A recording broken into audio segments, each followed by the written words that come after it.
सत श्री अकाल, नमस्कार, आदाब। मेरा नाम है सुरेंद्र।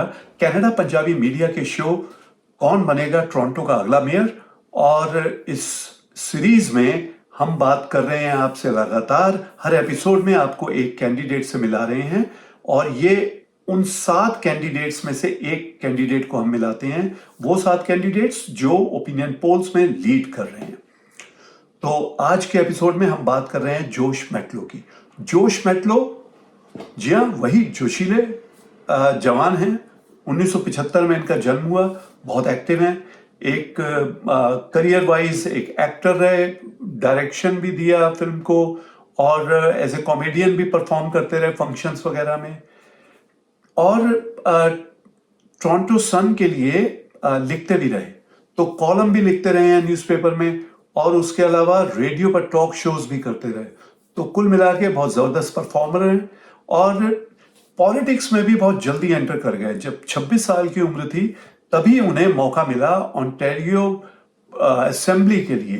तो प्रोविंशियल इलेक्शंस में इलेक्शन लड़ने का उन्हें मौका मिला, लेकिन वो इलेक्शन हार गए। टोरंटो डिस्ट्रिक्ट स्कूल बोर्ड के ट्रस्टी बने, और ट्रस्टी बनकर भी उन्होंने स्कूल में काफी स्कूलों में इनिशिएटिव्स लिए, जैसे रूफ टॉप्स पर, स्कूलों की रूफ टॉप्स पर सोलर पैनल्स लगवाए, पूल्स को ओपन रखने के ऑर्डर्स किए, और बच्चों को इकोनॉमिक लिटरेसी दिलाने का प्रबंध किया। तो काफी इनिशिएटिव्स उन्होंने उसमें लिए, तो ऐसा उनका अच्छा ट्रैक रिकॉर्ड माना जाता है। और उसके बाद वो उन्होंने 2010 में काउंसलर का इलेक्शन लड़ा टोरंटो सिटी काउंसिल के लिए, और तब से लेके अब तक 2022 तक वो लगातार काउंसिल के मेंबर यानी कि काउंसलर बने रहे। जोश मैटलो को एक मुंह फट आउटस्पोकन काउंसलर के रूप में, पर्सन के रूप में जाना जाता है। वो एक ऐसी पर्सनालिटी है, ऐसी शख्सियत हैं जो अपनी बात पर अड़ जाएं, यानी कि जो उन्हें गलत लगता है उसके खिलाफ फिर वो जबरदस्त लड़ाई लड़ते हैं। ऐसा कई बार टोरंटो काउंसिल में देखा गया, सिटी काउंसिल में देखा गया। तो मुंह फट हैं, और अपनी बात पे अड़ने वाले हैं, आउटस्पोकन है, और कंट्रोवर्सी से भी घिरे रहते हैं।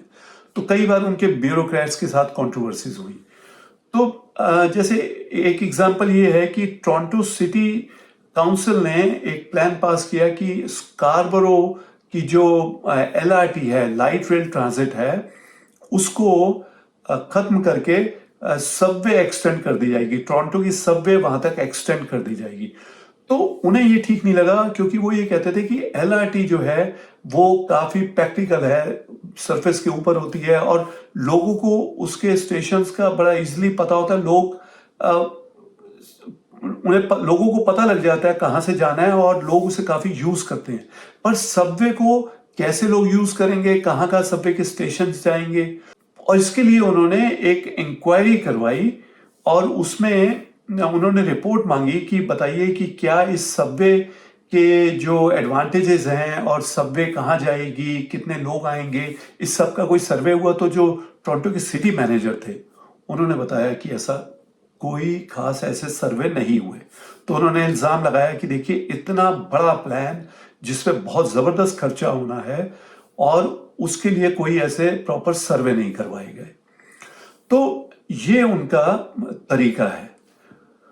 तो अब भी वो यही कहते हैं कि अगर वो मेयर बनते हैं तो वो LRT को ही कंटिन्यू करना चाहेंगे, उसको बेटर करना चाहेंगे, और सबवे नहीं लाना चाहेंगे, क्योंकि वो टोरंटो सिटी के ऊपर एक बहुत बड़े खर्चे का बर्डन पड़ सकता है। और एक बात वो ये कहते हैं इस इलेक्शंस के लिए, अभी वो ये कहते हैं कि अगर वो मेयर बनते हैं तो वो बड़ी साफ गोई से टोरंटोनियंस को बताना चाहते हैं कि जो टोरंटो के ऊपर घाटे का भार है, क्योंकि अगले 10 सालों में एस्टिमेटेड $46 बिलियन का घाटा बताया जा रहा है।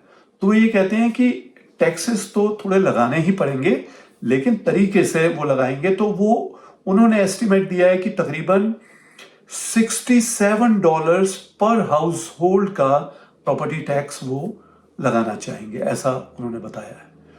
तो इसके अलावा वो कहते हैं जो और गैर जरूरी खर्चे हैं उनको रिव्यू करेंगे, जैसे कि गार्डनर का ईस्टर्न साइड पर जो एक्सपेंशन है उसको कहते हैं वो रोक देंगे, तो जिससे काफी पैसे बचेंगे। और जैसे मैंने आपको बताया कि वो स्कारबरो सबवे का प्लान भी रोकना चाहते हैं, उससे भी उन्हें उम्मीद है काफ़ी खर्चा बचेगा। और जो वायलेंस है, क्राइम है, उसके अगेंस्ट उनकी थ्योरी ये है कि पुलिस की फंडिंग ना बढ़ा के उस पैसे का इस्तेमाल वो करना चाहते हैं क्राइम को खत्म करने के लिए कुछ प्रोग्राम चलाने पर। तो जो क्राइम के रूट कॉजेज हैं, क्राइम के रूट कॉजेज को दूर करने और मेंटल हेल्थ को ठीक करने के लिए वो उस फंडिंग से कुछ प्रोग्राम चलाना चाहते हैं, ताकि क्राइम ही नहीं बढ़ेगा तो पुलिस की फंडिंग की ज्यादा जरूरत क्यों पड़े। तो ये उनका प्लान, आइडियल प्लान है अगर वो ठीक से इसे लागू करवा पाते हैं। तो ये उनका एक प्लान है। और वो एक फंडिंग क्रिएट करना चाहते हैं जो कि टोरंटोनियंस की सेफ्टी के लिए और उनके वेलफेयर के लिए यूज की जा सके। तो कुल मिला के वो ये कहते हैं कि हमें सच सच बोलना है, जो टैक्स, क्योंकि अगर सर्विसेज पे पैसे खर्च हो रहे हैं तो पैसे तो लाने होंगे, तो कहते हैं टैक्स तो लगाना पड़ेगा, तो लेकिन थोड़ा टैक्स लगाएंगे, जैसे कि $67 का पर हाउस होल्ड पर वो प्रॉपर्टी टैक्स प्रपोज कर रहे हैं। तो और दूसरे वो कहते हैं जो गैर जरूरी एक्सपेंसेस हैं उनको हम बचाएंगे, सिटी सर्विसेज को ज्यादा एफिशिएंट करेंगे और एक्सपेंसेस और जो रेवेन्यू है उसको ज्यादा बेहतर तरीके से मॉनिटर करेंगे। तो ये उनके प्लान्स हैं। और इसी तरह डंडास का जो रीनेमिंग करने का प्लान किया गया है, डंडास स्ट्रीट का, वो उसको भी रोकना चाहते हैं, क्योंकि उससे भी काफी खर्चे होने की संभावना है, तो उसको भी बचाया जा सकता है। उनकी एक कंट्रोवर्सी और भी है कि 2016 में उन्होंने एक रेडियो शो में बता दिया कि सिटी स्टाफ ने काउंसिल को कुछ मिसल किया, यानी कि गलत बात बता दी। तो उनके ऊपर यह इल्जाम लगाया गया कि सिटी काउंसिल के कोड ऑफ कंडक्ट का ब्रीच किया उन्होंने। तो जो उस समय सिटी मैनेजर थे पीटर वॉलेस, उन्होंने उन्हें माफी मांगने को कहा। तो ये थे जोश मैटलो, और अगले शो में, अगले एपिसोड में हम बात करेंगे एक और कैंडिडेट की। तब तक के लिए इजाजत दीजिए अपने दोस्त सुरेंद्र को।